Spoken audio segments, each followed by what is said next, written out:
ඒ උයා මොකද්ද ඔය කරන්නේ? ආ? ඒක හොඳයි නේද? ඔක්කත් තියාගන්න බෑනේ උනා හරියට පා වෙනවා.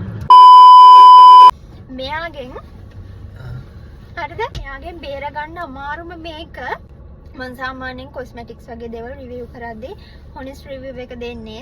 ඔයාලට මතක නම් මෙන්න මේ වීඩියෝ එක මම YouTube එකේ සෑහෙන කලින් දාපු වීඩියෝ එකක්. එතකොට ඒක පාවිච්චි කරන්න නෑනේ. නෑනේ.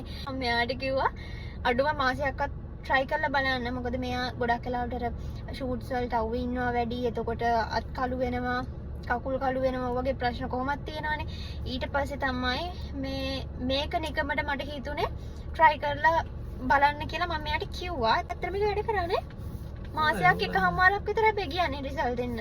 මාසයක් විතර යන්නේ නැහැ. ඉතින් මම A level ඉවර වුණත් වගේම තමයි බිලෙස්මත් එක්ක ඒ කියන්නේ බිලෙස්ම මගේ ස්කින් කෙයාර් වලට දාගත්තේ. කස්තුරි එක පාවිච්චි කරා. හැබැයි මම ඊට පස්සේ එක දිගට පාවිච්චි කරේ මේක.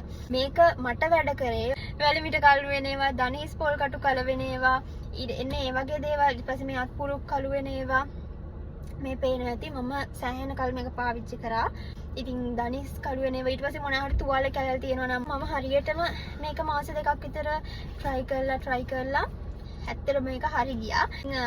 මට මේක ගැන කියන්න ඕනි උනේ මේක පාවිච්චි කරන්න කැමැත්තෙන් ඉන්නවා නම් කවුරු හරි අඩුම එක දිගට මාසයක්වත් පාවිච්චි කරන්න ඕනි. මම දන්නවා මම ස්කින් කෙයාර් මොන හරි දාපු ගම අනිවාර්යෙන් ගොඩාක් අය අහනවා මේක ඇත්තද මේක ප්‍රොමෝෂන්ද. මම මේක ගැන YouTube එකේ දාලා තිබ්බා. හැබැයි මගේ අනිත් social media platforms වල මම මේක share කරගත්තේ නැහැ. හැබැයි ඒ දැම්මට පස්සේ ගොඩාක් අය මේක ගැන අහලා තිබ්බා. ඔයාලගේ කකුල් ඊට පස්සේ දණහිස් ඊළඟට මේ වැලමිටවල් ඊට පස්සේ මේ අත්පුරුක් කළු වෙලා තියෙනවා නම් තුවාල කැලල් තියෙනවා නම් මේක try කරලා බලන්න. හැබැයි සතියෙන් දෙකකින් results හම්බෙන්නේ නැහැ. අඩුම මාසයකමාරක්වත් try කරන්න ඕනේ. ඒ වගේ තමයි මම මෙයාලගේ මේක තමයි දැනට පාවිච්චි කරන්නේ. ඒක තමයි කියන්නේ දැන්. ඒක හොඳයි නේ අත්‍තරම. ඔක මඩ දෙන්න මන් තියාගන්න.